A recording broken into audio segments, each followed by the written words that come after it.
Masculine representing means to me,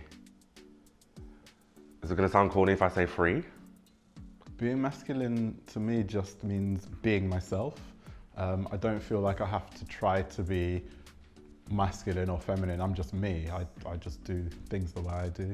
It doesn't actually represent anything because I don't think masculinity should be a thing. People believe that masculinity means being misogynist, macho, big, tough, no feelings, no emotions, but the same way we can't, there is not one type of music, there is not just one type of masculinity. Is self-defined. I feel it's not really set in one sort of way of being masculine. For me, it's just about how we express ourselves and how we live our lives. But it's both about how I perceive myself and also how other people perceive me.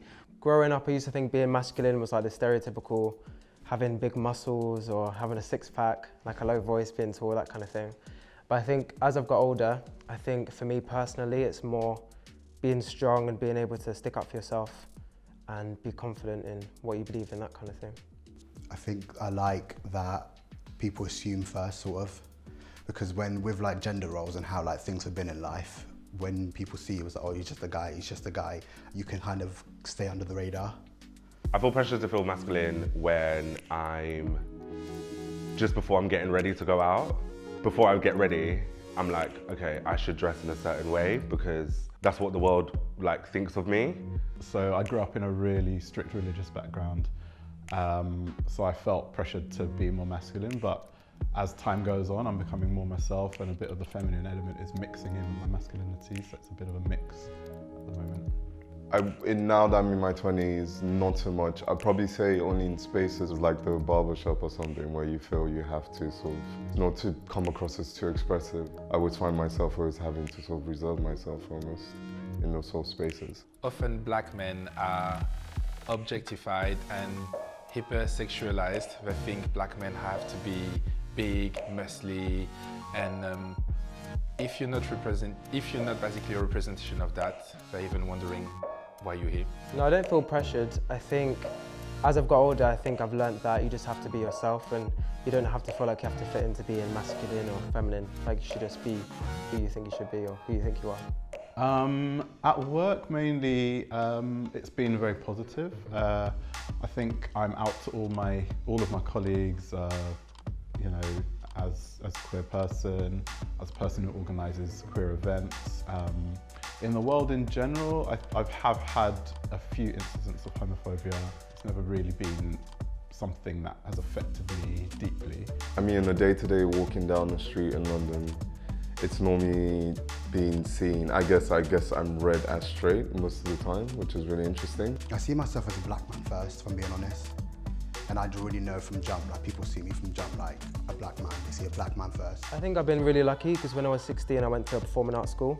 So in that world, there were a lot of people from all different types of backgrounds, whether it be sexuality, where they're from, like anything. So I got really lucky. I think it's really important to express yourself and have your individual style because growing up, I've never had anyone who looked like me now to look up to. I never had any example and I was really lost. And for a very long time, I felt like I was weird. I even thought I had a problem. Closest example I had from me was black woman. I had my mom, my sisters, my aunties, and I was basically just mirroring everything they were saying, doing, wearing. And I want to be that person for someone younger. I want to be able to be that support and that example so they will look up to me and say, okay, I'm going to be fine. Having your own individual style is very important as a gay man because it stands you out. Again, like the media, they show you in a different they show you the representation of being aggressive, or being gay. You have to be very flamboyant, or you have to be very masculine, or you have to be something that we're not. So I think when you have your own style and how important it is to you, it sort of shows off your personality. People are individuals, but we also have this kind of history as well. We've got our family history, we've got our cultural history, and I think it's important to kind of blend all of those elements of oneself together as a as a person who was born in Britain but from Jamaican and Barbadian heritage, I like to integrate that part into myself, but also going back knowing that I am black and I'm of the African diaspora, kind of integrating that kind of identity into myself and who I am. I feel style is very important. I think clothing is sort of a really sort of political way of a non-verbal sort of form of signifier or signifier to the outside world. It tells a lot about the person from what you wear and how sort of you elicit a response from other people. For me, it's become more and more important to express myself because I feel like I've spent so much time trying not to express myself. I like challenging that notion that, you know, particularly black men who have a very specific narrative within the media, which is very hyper-masculine. There's a whole load of connotations that come with that. So when I can go against that and I feel safe to do so, then I want to do that. But I don't think that there's a sense of like community when it comes to masculinity in the scene. One, because depending on if you go on depends on what other people identify as what masculine is. And a lot of people will, if you're not like toned or you're not like muscly, then all of a sudden you're not masculine. There's a community in masculine, good-looking men, but you can be masculine and not. You can fly under the radar. There's still a long way to go. There's individual friend groups, but as a whole, I don't think that the community kind of gels. And I think one of those reasons is because there's still a lot of racism. So, you know, people of color and then white people kind of have different aims, different, you know, different hobbies, different interests, different events that they turn to, and there's no real gelled community at the moment, I feel. I think there is small community within our big community, but we don't all come together to support each other and lift each other up. There's a lot of white queer representation, but there's not a lot of queer representation of people of colour. And if there are, there's very few and far between.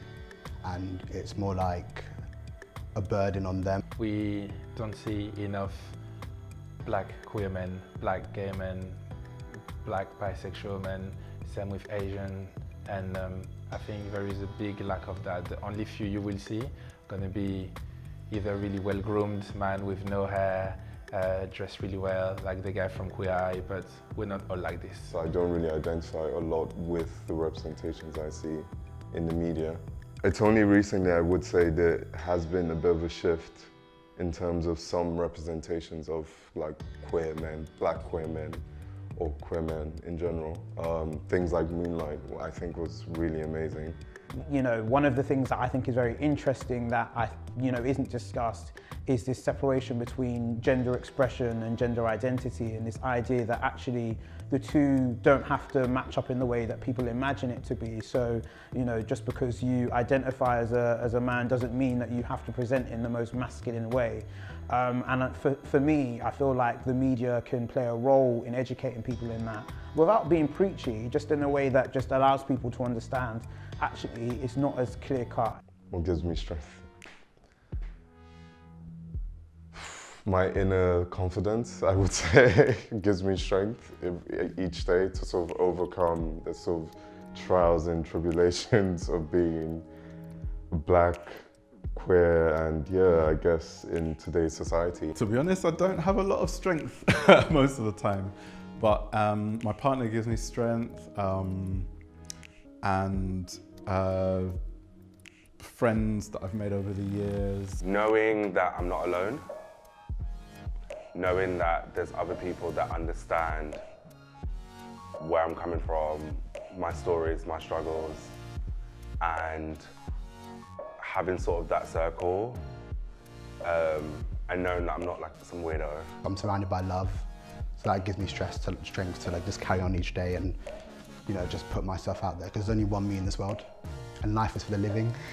It's for the living. I find strength in knowing that, okay, yes, things in terms of equality in the UK feel like they're moving slowly, I find strength in the idea that things aren't exactly the same as they were 10 years ago. There are a lot of issues that I feel like we're repeating ourselves on, and then someone who's maybe more palatable says the same thing, and wow, that sounds interesting. No, we've been saying that for 10 years or longer. So I feel like that's powerful and seeing that, and sometimes I take strength in knowing that actually, we have moved forward. My mum gives me strength, like as a single parent growing up with twins.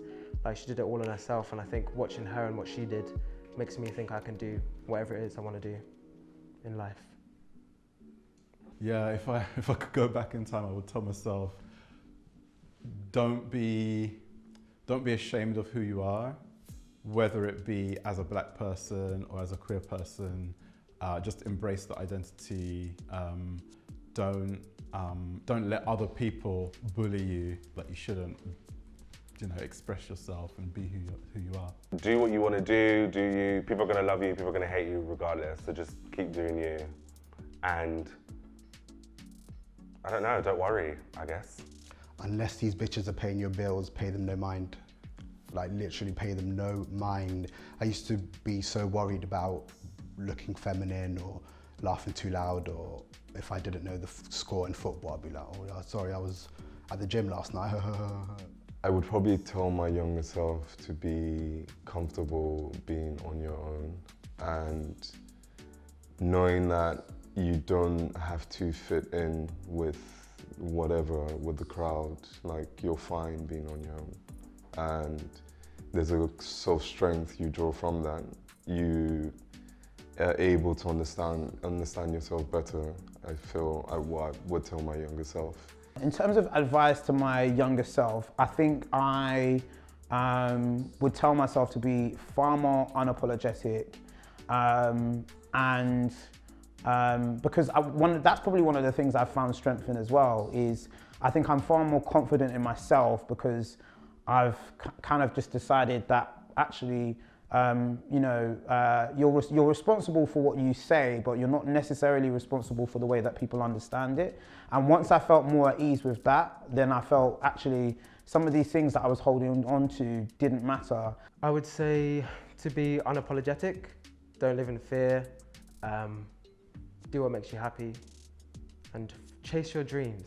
I will tell him to not pay attention to whatever people are saying, even if it's someone that matter a lot, like a mom or a dad. At the end of the day, you've got one life. It's yours. You never asked to be here.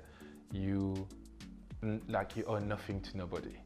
So if you follow your guts, if what you're feeling and if what you believe in is what you really want to do, don't waste time trying to please people, because they're not going to be the one tomorrow who are going to put that food on your table or money in your bank account or make you happy.